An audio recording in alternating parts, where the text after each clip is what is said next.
Pemirsa, terima kasih Anda masih bersama kami dalam program Tafsir Al-Misbah mengenal surat Al-Maidah.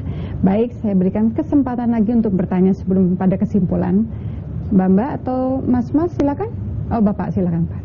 Mengenai surat Al-Maidah ayat 32 tadi, oleh seorang yang non-muslim dipakai untuk menyerang orang muslim sebagai alat untuk membasmi terorisme. Apakah dapat dibenarkan? Terima kasih. Ayat ini digunakan oleh non-muslim untuk menyerang orang Islam yang teror. Kita heran itu kalau non-muslim menggunakan ini. Apa dia percaya ini? Dia percaya atau tidak? Nah, itu yang pertama. Kalau kita berkata, bisakah ayat ini digunakan untuk sebagai pegangan memberikan sanksi hukum kepada terorisme? Oke. Jawabannya begini. Kita harus tahu dulu persis apakah yang bersangkutan itu teroris atau bukan. Ini dulu satu. Kita tidak ingin menjatuhkan sanksi hukum kalau dia bukan teroris. Seperti misalnya sekarang, kita ambil contoh, itu orang yang berjuang membela negaranya, teroris atau bukan? Bukan. Nah, tapi ada kan yang berkata teroris? Ada. Nah, itu.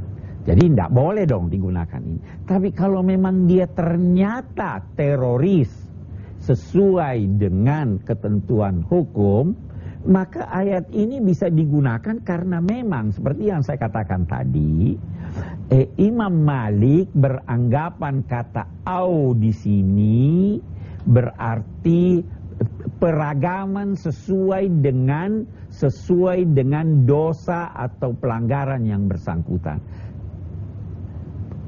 Imam, pemerintah bisa memilih di antara hukuman-hukuman, sanksi-sanksi hukum di sini apa yang paling tepat dijatuhkan. Walaupun ayat ini pada mulanya dari sebab nuzulnya turun menyangkut perampokan, yang merampok itu bisa hanya menakut-nakuti orang. Bisa enggak? Teror enggak itu?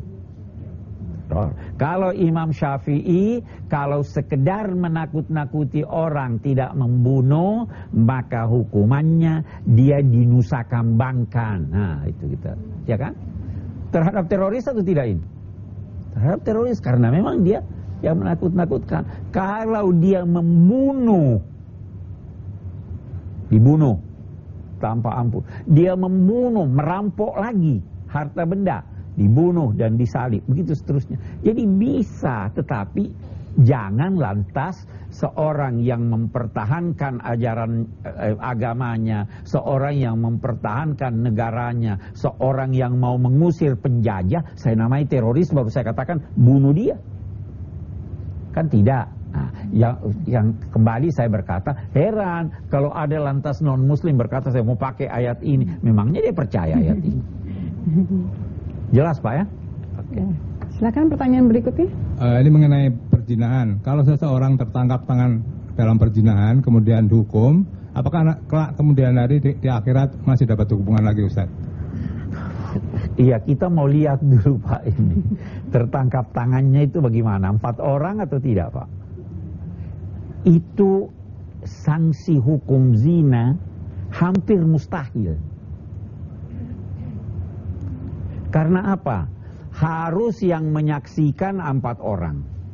Bukan cuma menyaksikan 4 orang, tetapi menyaksikan perbuatan itu secara real dan betul-betul zina.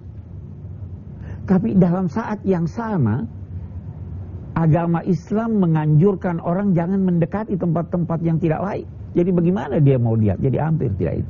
Nah, pertanyaan Bapak, apakah itu ulama lantas beda pendapat menyangkut hal itu?